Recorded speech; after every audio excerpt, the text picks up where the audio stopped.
د پخوا زمانې خبره ده. د ورونو په لمن کې یو کلی و. هم دا کلی ډېر زیات ښکلی و. په دې کې شنه شنه باغونه او شنې غټې غټې ونې وې. هم د دې کلي خواته یو غټ د ونو بوټو ځنګل و او هم په دې ځنګل کې دننه یو ښکلی شین میدان و. د کوم نه چې ګیر چاپېره غټې غټې ونې وې او هم دا ځنګل به د ورځې په رڼا کې هر ډېر تیاره و او هم پکې قسمه ځناور اوسېده. په دې کلي کې یو هلک اوسېده چې نوم یې سلمان و. دا هلک د وجود نه هر لوی هلک ښکارېده خو دماغ یې کمزوري و. او هم د ده یوه مور وه چې نوم یې شبانه وه او شبانه د سلمان دې بیمارۍ ته ډېره زیاته خفه وه. یوه شپه ناڅاپه په کلي کې زلزله او هوا شروع شوه او ټول خلک د کورونو نه بهر راووتل. هم په دغه شپه کې د اسمان نه یو ناشنا د رڼا یو ګول شان حیرانوونکی جهاد را روان و او راتلو هم د هغې ځنګل په هغې خالي منځ کې کېناسته او په شپه کې یې ټول ځنګل رڼا کړ او د کلي خلکو ورته ډېر په حیرانتیا سره کتل. کله چې سهار شو نو سلمان د ځان سره سوچ کوو او ویل یې زه به ځنګل ته لاړ شم چې دې کې د شپې څه چل و. بل طرف ته ټول کلی یریده او ځنګل ته هیڅوک هم نتله. کله چې سلمان د خپلې مور نه پر ځنګل ته روان شو چې ځنګل ته ورسېده نو ډېر زیات یریده ځکه چې په ځنګل کې قسمه قسم ځناور و. خو سلمان همت نه بایله او په یره سره روان و. کله چې سلمان هغه خالي ځای ته په ځنګل کې ورسېده نو یو ناشنا شی ولیده چې هغه ډېر زیات حیرانوونکی و، یعنې آسماني مخلوقات الین و.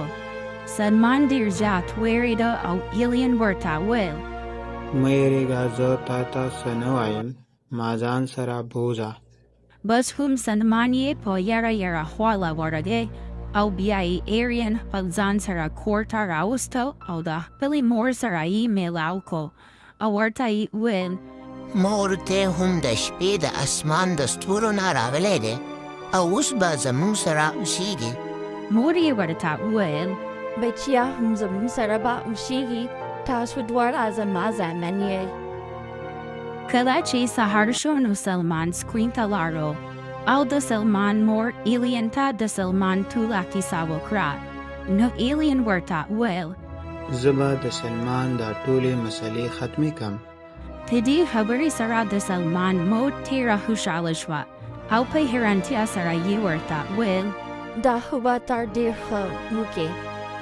بس همدغه شان ورځ تېره شوه او شپه شوه او د شپې الین راپاڅېده. سلمان په تندي یې لاس کېښوده او سلمان ویده و. کله چې سهار شو او سلمان سکول ته لاړو نو په کلاس کې ته استاد تپوس وکړ.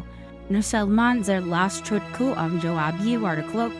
استاد او شاګردان ډېر زیات حیران شو او استاد ورته وویل دا څنګه ته د دې ګران سوال جواب لري؟ سلمان ورته وویل بس همدغه شان راځي. بس هم د دې نه پس چې د کلاس بریک وشو او سلمان د ملګرو سره فوټبال کوو او هر ځل به یې د فوټبال لوبه ګټله. ټول واړه ورته حیران وو او سلمان په خپله هم ډېر زیات حیران او خوشحاله و او ځان سره یې ویل دا څنګه زه داسې ټیک شم؟ بس همدغه شان سلمان د سکول نه کور ته راغی او خپلې مور ته یې ټوله کیسه وکړه. او مور یې ډېره خوشحاله شوه او ورته یې وویل ستا ټوله کیسه ما د الین ته کړې وه او دې ماته وې چې الله به یې زما په علاج سره روغ کړي.